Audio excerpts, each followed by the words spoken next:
Okay, so this is about Jahsir Ashad Buford, my now 16-year-old son. Now, remember, it was November the 4th, early, because I had a doctor's appointment, and I believe that was on a Friday. And we had a regular ultrasound, a doctor's appointment. Me and his father went, and his sister, Brooke, Elise. And we went to the doctor. My appointment was always down Temple Hospital. And we went in, did the ultrasound to confirm he is a healthy boy and everything. And the nurse kept trying to find his heartbeat. She got a heartbeat. She said, see, he's beating pretty strong. He's a strong, healthy little boy. But every time she pressed down on my stomach, to like try to get him to move, he wasn't moving, but he was already turned upside down and down, like he was already dropped down. Mind you, this is only my second pregnancy and my first boy, so I was excited. So she told me I might need to drink something, so I sat up and I drank some water, like cold water, and I moved my stomach, shook my stomach a little bit. She laid me back down. She was trying to see if he had moved or anything. Still no movement. So she said, okay, it doesn't look like he's in stress or anything, but his heartbeat, it was beating pretty good. But like the bottom part of my back was like in a whole lot of pain. Like kind of like on fire, but not fire, like burning. So I told the doctor, I don't know what's going on, but he needs to move. Like I was feeling really uneasy without him moving, and so was the nurse. So she said she gonna leave out. She left out again, came back. She said I'm gonna give you about 10 to 15 minutes, and if he don't move, we're gonna have to see about something else. So I said, okay, no problem.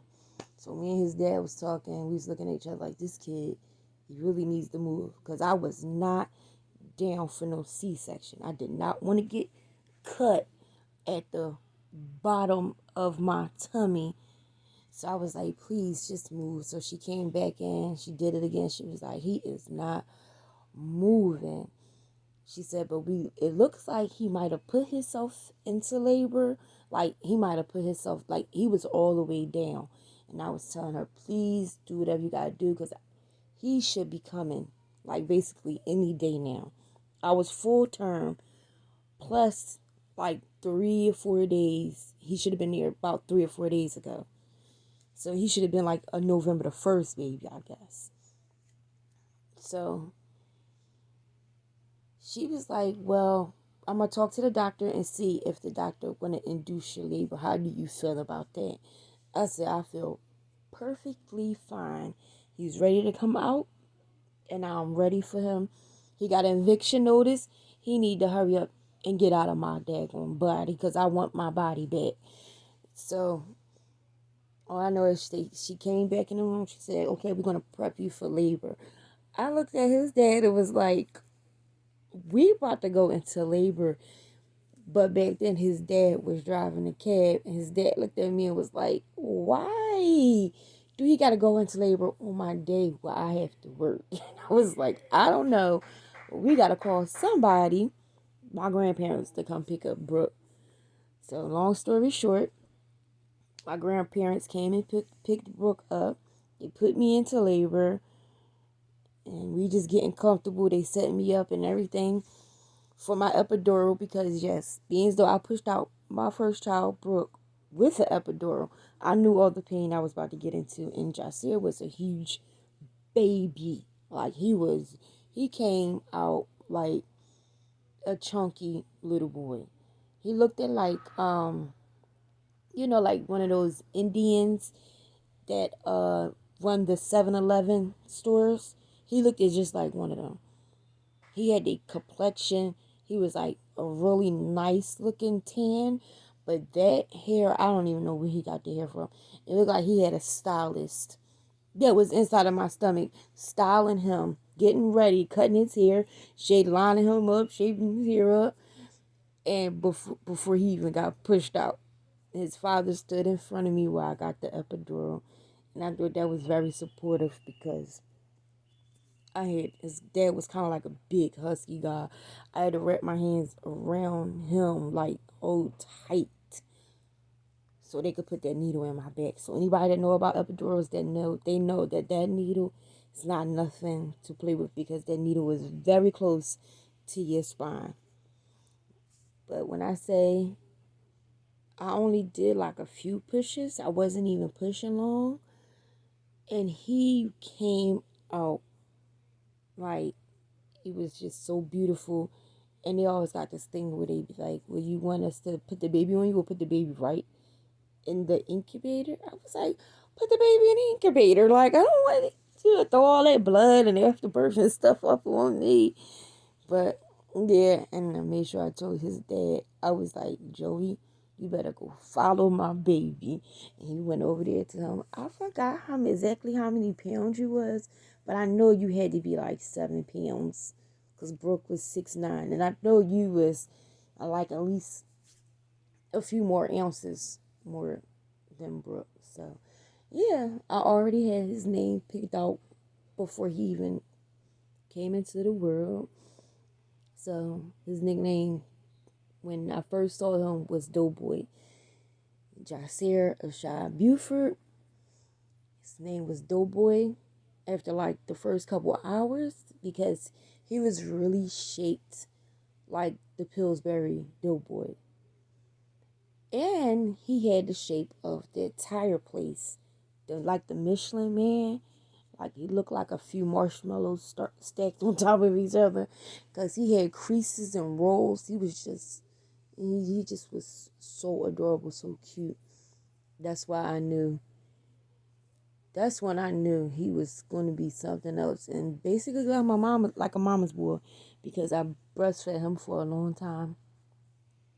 Because I remember when he was like 5 to 6 months, us going to go visit my grandma. And he used to always be gnawing on my shoulder, like gnawing in my underwear. And I used to be like, oh my God, it's time to go feed him. But I would disappear. And I would go in the room, close the door, and breastfeed him. And I would come back. He would just be looking around. I'd be looking around. Everybody would be like, where did you go? I'm like, I had to feed him. Oh, well, you could have took a break and let us feed him. I was like, no, it's not that kind of feeding. So all my aunts and uncles and my grandparents, they was looking at me like, what? I was like, my breasts, I still breastfeed him. They was like, get the heck out of here. I said, yeah, I still breastfeed him. Because I breastfed my daughter, his older sister, and I breastfed him. And after him, I breastfed his little brother, King. All my children were breastfed. No, I didn't play that giving my baby no bottle or anything like that. So that's the story of Jahsir. He's a boy. When I tell you he's a boy, he's a boy.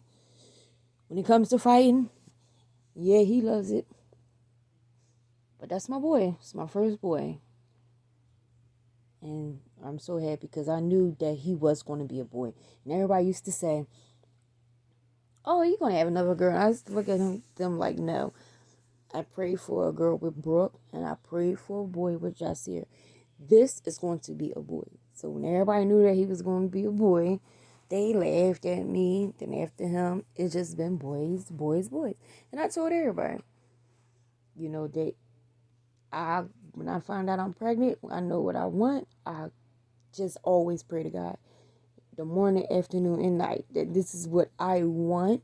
So please give me the boy or the girl, whatever I prefer. Please, I promise.